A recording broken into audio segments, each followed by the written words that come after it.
اس کے بعد دوسری چیز یہ ہے کہ دعوت دین کے لیے ضروری ہے کہ ہمارا جو ربط ہے نن مسلم سے ربط ضبط ہونا چاہیے، تعلقات ہوگا. اگر ہم تعلقات ہمارے ہوں گے تبھی ہم ان کو مواقع ملیں گے دعوت کا کام کرنے کے لیے. اگر ہم اخلاق والے ہیں لیکن ہمارا تعلقات نہیں ہے، ہمارا کنٹیکٹ نہیں ہے، تو ہم دعوت کا کام نہیں کر سکیں گے. اس لیے ہم سے ہمارا کنٹیکٹ ہونا چاہیے. جس کالج میں ہم پڑھتے ہیں، جس آفس میں ہم کام کرتے ہیں، یا پھر ان سے تعلق بڑا استوار کرنا ہوگا، نزدیکی تعلق بنانا ہوگا، تب پھر جو ہے وہ دعوت کا کام ہم کر سکیں گے. تو یہ دو چیزیں ضروری ہے دعوت کے کام کرنے کے لیے. ایک تو یہ ہے کہ وہ ہمارا کیریکٹر بہتر ہونا چاہیے، اچھا ہونا چاہیے، اور دوسرا یہ ہے کہ ہمارا ربط تعلقات جو ہے وہ ان سے نن مسلم سے ہونا چاہیے.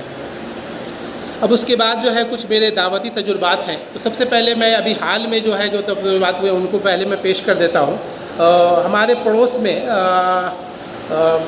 ایک راشد صاحب ہے، ہمارے گھر کے پاس ہے. ہم نیو عظیم آباد کالونی پٹنہ میں رہتے ہیں. وہاں پر راشد صاحب ہے، فرنیچر کا کام کرتے ہیں. تو ان کے ہاں ایک بڑھئی کام کرتا ہے نند کشور نام کا. چنانچہ انہوں نے اس سے کنٹیکٹ کرنا شروع کیا، بات چیت کی. اس کے بعد اسلام کی بات انہوں نے بتانی شروع کی. چنانچہ 15 سال انہوں نے کوشش کی اور وہ جو ہے اسلام قبول کر لیا اس نند کشور نے. اس کا نام کلیم ہے. اور پھر شروع میں ان کی جو فیملی تھی اس نے اسلام قبول نہیں کیا، ان کی بیوی نے، ان کے بچوں نے. لیکن پھر بعد میں ان پر بھی کوشش کی گئی اور دھیرے دھیرے وہ لوگ بھی اسلام قبول کر لیے. تو یہ ہے کہ اس میں جو راشد صاحب کی خاص بات ہے، ایک تو یہ کہ وہ کنٹیکٹ میں لگے رہے. 15 سال انہوں نے کوشش کی، محنت کی. اس کے بعد وہ اسلام قبول کیا اس نے. دوسرے یہ کہ وہ اس کی ہر طرح کی مدد کرتے رہے، اس کو گائیڈ کرتے رہے. اس کو اگر کچھ فائنینشیل پرابلم ضرورت پڑی تو وہ بھی مدد کیا انہوں نے. یہ ایک چیز ہے. ابھی ایک اور وہ کوشش کر رہے ہیں. حال میں انہوں سے ملاقات ہوئی تھی. تو وہ ایک لڑکی سیمنٹ والی ہے، سیمنٹ والے کی دکان ہے میرے گھر کے پاس، بنواڑی چوک کے پاس. وہاں پر ایک سیمنٹ والا ہے کی دکان ہے، اس کی ایک لڑکی ہے اور وہ جو ہے کانوینٹ میں پڑھتی ہے اور ابھی جو ہے +2 کر چکی ہے اور جو ہے میڈیکل کی تیاری کر رہی ہے. تو وہ جو ہے اس کو مطالعہ کا شوق تھا بہت پہلے، اور خاص طور پر وہ صوفیانہ جو چیزیں ہیں وہ اس کو پڑھتی تھی. تو وہ جو ہے اس کو کافی شوق رہا. اور اس کے بعد جو ہے اس کے ذہن میں یہ سوال تھا کہ صحیح چیز کیا ہے. اور وہ جو ہے کئی لوگوں سے اس نے پوچھا تھا. ایک صاحب نے، کوئی مسلمانی تھے، انہوں نے بتایا کہ آپ ایسا کریں کہ رات میں سوتے ٹائم یہ دعا کریں اپنے بھگوان سے، ایشور سے، اللہ سے، کہ اللہ تعالیٰ ہم کو جو ہے صحیح راستہ دکھا دے. چنانچہ وہ سونے کے بعد جب صبح میں اٹھی تو انہوں نے دیکھا کہ آئینے پر اللہ لکھا ہوا ہے. اب یہ بات کہاں تک صحیح ہے، کیا ہوا، کیسے ہوا، کیا ہوا پتہ نہیں، لیکن اس کے بعد وہ اللہ لکھا ہوا. پھر ان کو بات سمجھ میں آ گئی، انہوں نے اسلام قبول کر لیا. تو وہ اسلام قبول کی. پھر اس کے بعد اس کی والدہ نے بھی اسلام قبول کر لیا. ابھی حال میں ان کی جو فادر تھے انہوں نے بھی اسلام قبول کیا ہے.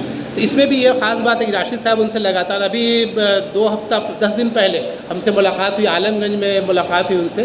تو ان کی والدہ ہاسپٹل میں بھرتی تھی تو ملنے کے لیے گئے ہم لوگ. تو راشد صاحب بھی وہاں پہ موجود تھے.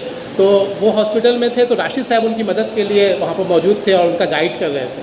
تو یہ ہے کہ ایک تو یہ کہ آپ کو وقت دینا ہوگا، اس کے لیے ٹائم دینا ہوگا اور ملنا ہوگا. اس کے علاوہ کس طرح کی کوئی ضرورت ہو تو اس کو بھی مدد کرنی ہوگی. یہ بات سمجھ میں آتی ہے ان کے اس کوشش سے. اس کے علاوہ میرا اپنا تجربہ جو ہے وہ کچھ ہے دعوت دین کے سلسلے میں.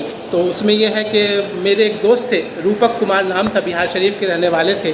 اور وہ جو ہے ہم ایئر فورس میں گئے 1986 میں. تو وہ بھی ایئر فورس میں گئے. اس کے 3 ماہ کے بعد وہ بھی جوائن کیا انہوں نے. اور پھر وہاں ہم سے ملاقات ہوئی. ہم لوگ دونوں بہار شریفی کے تھے. وہ نئی سرائے کے رہنے والے تھے اور ہم بسار بیگھا مغل کنواں کے رہنے والے تھے، پاسی کے تھے. تو بات چیت ہوئی. اس کے بعد جو ہے ان سے ملاقات ہوتی رہی. ان کو ہم نے بہت ساری کتابیں، قرآن کی، حدیث کی کتابیں دی. بہت سے مطالعہ کیا انہوں نے. کافی متاثر ہوئے. پھر آخر میں وہ اسلام قبول کر لیا انہوں نے اور وہ رحمت اللہ اپنا نام رکھا تھا. لیکن اسی بیچ میں کیا ہوا کہ میری نوکری لگ گئی 1992 میں اور میں چلا گیا دلی. پھر ان سے کنٹیکٹ نہیں رہا. نتیجہ ہے کہ وہ تھوڑا ڈائیورٹ ہوئے اور کئی دوسری چیزوں کی طرف وہ مائل ہوئے. پھر آخر میں ایک ایکسیڈنٹ میں ان کا انتقال ہو گیا، روپک کمار کا جو رحمت اللہ بنے تھے. تو یہ ان کی کہانی سے جو سبق ہم کو ملتا ہے، ایک تو یہ کنٹیکٹ ہونا ضروری ہے. دوسرے یہ کہ ان کو کتابیں پڑھوائی جائیں. تیسرے یہ ہے کہ وہ لگاتار ان سے کنٹیکٹ میں رہنا چاہیے. چوتھی چیز یہ بھی ہے کہ اگر کوئی طرح کی ان کی مدد کی ضرورت ہو، فائنینشیلی، اکنامیکلی یا سوشلی، جو بھی چیزیں ہیں اس کو مدد بھی دیا جانا چاہیے. تبھی وہ چیزیں پورا ہو پاتا ہے. اس کے علاوہ یہ ہے کہ میرے اپنے جو تجربات ہیں اس میں میں 24 سال میں نے نوکری کیا، اور اس میں سے 10-12 سال ایسے تھے جب میں پورے آفس کا ہیڈ تھا. اس موقع سے میں نے سوچا کہ کیا کیا جائے، دعوت کا کام کس طرح سے کیا جائے. ڈائریکٹ اگر ہم کام کریں گے دعوت کا آفس میں تو مشکل ہو جائے گا، بہت ساری مخالفت ہو جائے گی، ہو سکتا ہے کمپلین ہو جائے. تو میں نے یہ کیا کہ لائبریری آفس میں جہاں جہاں میں گیا وہاں آفس میں لائبریری ایک کھول دیا ہم نے. وہاں پر جو ہے کتابیں رکھنے کے لیے کہا، اس کے علاوہ قرآن اور اسلام کی کتابیں بھی وہاں رکھوا دی گئی تاکہ کوئی پڑھنا چاہے تو پڑھ سکے. تو اس طرح کے کیا. ایک موقع سے ہم لوگوں کا انسٹرکشن آیا کہ قومی ایکتا ڈے منانا ہے. قومی ایکتا اندرا گاندھی کے برتھ ڈے سے یا کہ ریلیشن سے کچھ تھا. تو اس موقع سے ہم لوگوں نے سوچا کہ سرو دھرم سمیلن کرتے ہیں. چنانچہ پٹنہ میں رانچی میں ہم لوگوں نے سرو دھرم سمیلن کیا وہاں پر. اور وہاں پر اس زمانے میں حسن رضا صاحب امیر حلقہ تھے، ان کو ہم لوگوں نے بلایا اپنے آفس میں، اور سبھی لوگوں کی تقریر ہوئی. آخر میں ان کی بھی تقریر ہوئی. چنانچہ انہوں نے اسلام کی بہت اچھی نمائندگی کی اور لوگوں کو تک اسلام کی دعوت پہنچا دی. پھر تو یہ ہے کہ اگر آدمی میں ارادہ ہو تو جہاں پر بھی حالات ہوتے ہیں آدمی موقع نکال لیتا ہے کہ دعوت کا، کہ کس طرح سے دعوت کا کام کیا جائے. اس کے علاوہ یہ ہے کہ وہاں پر جب میں بھونیشور میں تھا تو وہاں پر ایک کرسچن سے بات چیت ہوئی. کرسچن ہمارا اسٹاف تھا، تو سب نے کہا کہ ہم تمہارا چرچ دیکھنا چاہتے ہیں. چنانچہ بھونیشور میں ہم نے اس کے چرچ گئے اور وہاں بائبل کا درس ہو رہا تھا، اس کو بھی سنا ہم نے.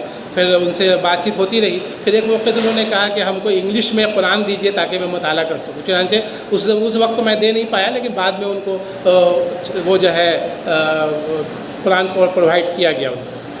تو یہ ہے کہ آدمی میں ارادہ ہو اور ربط ضبط رہے نن مسلم سے تو مواقع مل جاتے ہیں جس میں سے دعوت کا کام کی گنجائش نکل جاتی ہے. اس کے علاوہ ایک اور چیز کہ میں دھیان دوں گا کہ دعوت کے کام کے لیے بک فیئر جو ہے وہ بہت ہی کارآمد ہے. بک فیئر جہاں بھی ہوتا ہے تو ہم لوگوں نے یہ فیصلہ لیا تھا کہ بہار میں جہاں بھی بک فیئر لگیں گے ہم لوگ اپنا دکان وہاں پر بک اسٹال لگائیں گے. چنانچہ پٹنہ میں بک اسٹال لگایا گیا، راجگیر میں لگایا گیا، اور اس کے علاوہ جو ہے سونپور میلہ جب لگا تھا اس میں بھی ہم لوگوں کا اسٹال لگایا گیا، اور جہاں بھی موقع ملا ہم لوگوں نے اسٹال لگایا. اور پٹنہ کا واقعہ ہے کہ پٹنہ میں شوکت صاحب جب وہاں پر تھے بک اسٹال میں، اس وقت وہاں کا ڈی ایم تھا روی کمار، وہ آ کے اس نے قرآن وہاں سے آ کر کے لیا. تو یہ ہے کہ مواقع ملتے رہتے ہیں. بک فیئر ایک بہت اچھا ذریعہ ہے، چونکہ وہ لوگ جو ہے وہ پیسہ دے کر کے کتابیں لے جاتے ہیں تو اس لیے وہ مطالعہ کرتے ہیں. تو اس سے بھی ہم لوگ کو فائدہ اٹھانا چاہیے. جہاں بھی بک فیئر یا پھر اس طرح گیٹ ٹوگیدر کے مواقع ہوں اس میں جو ہے دعوت کا موقع مل جاتا ہے. اب اس کے بعد جو ہے وہ کیا امکانات ہیں. آج کل لوگ بولتے ہیں کہ آج کل جو حالات ہیں اس میں امکانات بہت کم ہیں، لیکن میں نے مطالعہ کیا تو آج کے زمانہ میں بہت زیادہ امکانات ہیں، دعوت کے بہت اچھے مواقع ہیں. ایک تو یہ ہے کہ ہندوؤں کو دعوت دینا آسان ہے. کلیم صدیقی صاحب کی کتاب میں مطالعہ، ان کا انٹرویو مطالعہ کر رہا تھا. انہوں نے یہ بات بتائی کہ برہمن، ایک پنڈت سے بات ہوئی تو پنڈت نے بتایا کہ پورے ہندوستان میں 100 کروڑ ہندو آبادی ہے، لیکن مشکل سے 100 برہمن ہوں گے، پنڈت ہوں گے جو وید کو سمجھتے ہیں. بہت سارے ہندو تو وید کو دیکھا ہی نہیں، وید کیسا ہے، کون کتاب ہے، کیا ہے، اور اکثریت ان کی جانتی ہی نہیں وید کیا چیز ہے. لیکن صرف 100 پنڈت ہوں گے پورے ہندوستان میں جو وید کا علم رکھتے ہیں. یعنی ہندوؤں کی اکثریت جو ہے وہ اپنے دھرم سے نابلد ہے، ان کو اپنے دھرم پر پورا یقین اور اطمینان نہیں ہے. تو اگر ہم ان کو اپنی بات ٹھیک ڈھنگ سے رکھتے ہیں تو وہ اس کو ایکسیپٹ کر سکتے ہیں، وہ بات مان سکتے ہیں. چنانچہ ہم دیکھتے بھی ہیں کہ وہ جو ہے باتوں کو ایکسیپٹ کر لیتے ہیں. ایک تو یہ بات ہے. دوسرے یہ ہے کہ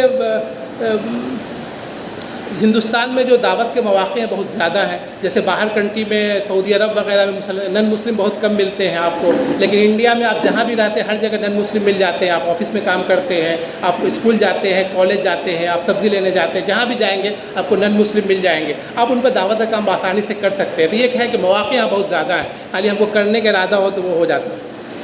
اسی چیز یہ ہے کہ آج کل جو ایشو بہت سارے اٹھائے جا رہے ہیں تو یہ ہے کہ مسلمانوں کو بدنام کرنے کے لیے، اسلام کو نیچا دکھانے کے لیے کوششیں ہو رہی ہیں. لیکن اس کا ایک بہت بڑا فائدہ دوسرا ہو رہا ہے، کاؤنٹر اثر فائدہ یہ ہو رہا ہے کہ اسلامک ٹاپکس جو ہے وہ بنتے جا رہے ہیں. لوگ طلاق کا مسئلہ جیسے ابھی اٹھا تھا تو 3 طلاق کیا چیز ہے اس کے بارے میں لوگ جاننا چاہتے ہیں.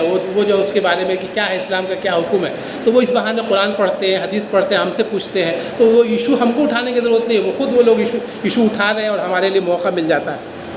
اور ایک اور چیز یہ ہے کہ اسلام ورلڈ کا سب سے تیزی سے پھیلنے والا مذہب ہے. اگر آپ فاسٹسٹ گروئنگ ریلیجن اگر نیٹ پر تلاش کریں گے تو پائیں گے کہ اسلام کے بارے میں آئے گا کہ اسلام سب سے تیزی سے پھیلنے والا مذہب ہے. اس سلسلے میں ایک ڈاٹا ہم کو ملا ہے کہ کرسچن جو ہے 1800 میں 20